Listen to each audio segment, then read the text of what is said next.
Hello દોસ્તો, Mahesh computer technology YouTube ચેનલમાં આપનું સ્વાગત છે। આજે આપણે વાત કરીશું જે બીટગાર્ડની અંદર પરીક્ષા લેવાઈ વનરક્ષકની તેનું રિઝલ્ટ પણ આવી ગયું અને એના પછી કેટલાક ઉમેદવારોને દુઃખ થયું કે ભાઈ આમનું તો નોર્મલાઇઝેશનના કારણે રિઝલ્ટ આવી ગયું ને આ બધા સિલેક્ટ થઈ ગયા, પણ અમારા માર્ક્સ ક્યાં છે, કેટલા છે, દેખવા છે।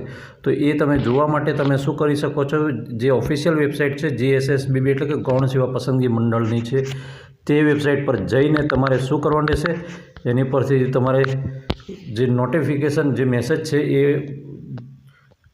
ઓપન કરવાનું રહેશે અને એની અંદર ખોલશો એટલે તમને ક્યાં જોવા મળશે તો આ એરિયા 27 તારીખના રોજ અમને અસફળ ઉમેદવારોની માર્ક્સની યાદી પ્રસિદ્ધ કરી દીધેલી છે, જે પીડીએફમાંથી તમે ડાઉનલોડ કરી શકો છો। મિત્રો, ડાઉનલોડ કરતાં બહુ ઘણા બધા પેજ છે અને ઘણા બધા માર્ક્સ છે, ઘણા બધાના કુતૂહલનો અંત આવી જશે, એટલે કે મારા કેટલા માર્ક્સ હશે, બરાબર, કેટલા આવ્યા હશે, કેટલા ઘટ્યા, બરાબર। ઘણા મિત્રોને દુઃખ પણ થશે, થોડા માર્ક્સ માટે પણ રહી ગયા હશે પરીક્ષાની અંદર સફળ થવામાં।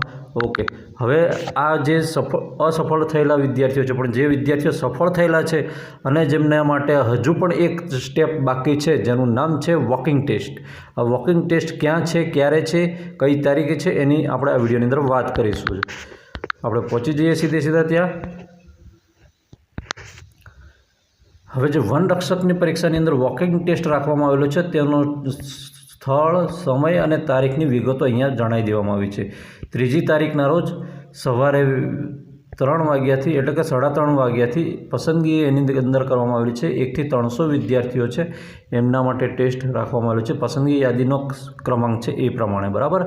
અને એમનું સ્થળ કયું છે તો નાયબ વનરક્ષક શ્રીની કચેરી, ગાંધીનગર, વન વિભાગ, Gandhinagar, G4 circle, sector 17, town હોલની પાછળ, ગાંધીનગર, આ એનું એડ્રેસ છે। મિત્રો, તમે સ્ક્રીનશોટ પાડી શકો છો અને સંપૂર્ણ ડિટેલ તમારી પાસે સાચવી શકો છો, બરાબર, કેમ કે વેબસાઇટના પેજ પરથી હટી ગઈ એવું લાગે છે। હવે તમે બીજું છે કે 3જી તારીખે 3 ડિસેમ્બરના રોજ સવારે 4 વાગે 4:30થી ગણવામાં આવે છે, તો 301 નંબરથી માંડીને 600 સુધીના એટલે કે 300 જણા, આ બીજા 300 જણા છે, એમને વોકિંગ ટેસ્ટ માટે એ કરવામાં આવશે।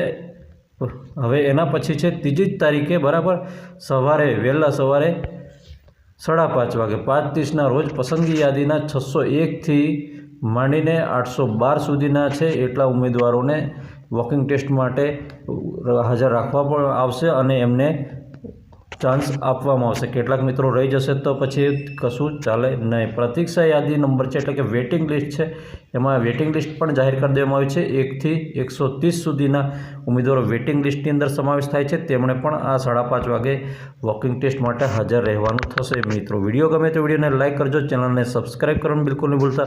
કંઈ પણ પ્રશ્ન હોય તો કોમેન્ટ કરજો, એનો જવાબ આપવાનો પ્રયત્ન હું અવશ્ય કરીશ। જય હિન્દ, ફરી મળીશું।